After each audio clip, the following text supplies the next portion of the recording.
आई गे सावन के महीनवा की बेटी मोरे ससुर बाटीना।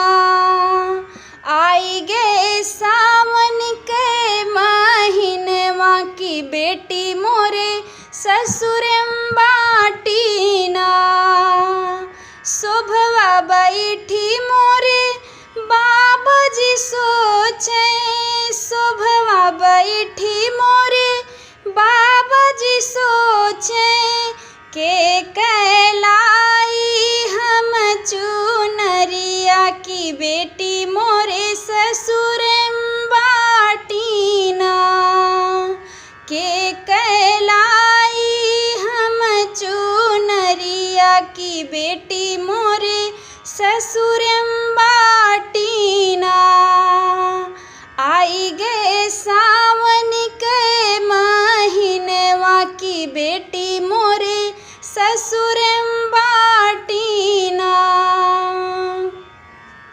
शोभवा बैठी मोरे अम्मा जी सोचे, शोभवा बैठी मोरे अम्मा जी सोचे के बनई हम गुड़ुइया, के बनई हम गुड़ुइया की बहिनी मोरे ससुर बाटीना।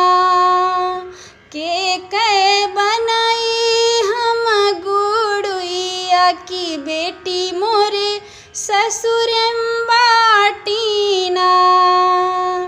आई गे सावन के महीनवा की बेटी मोरे ससुर बाटीना।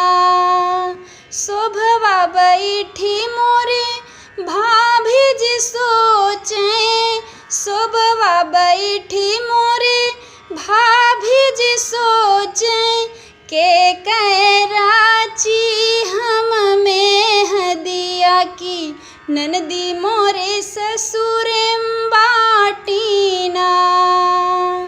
के राची हम मेहदिया की ननदी मोरे ससुर बाटीना। आई गे सावन के महीनवा की बेटी मोरे ससुर बाटीना।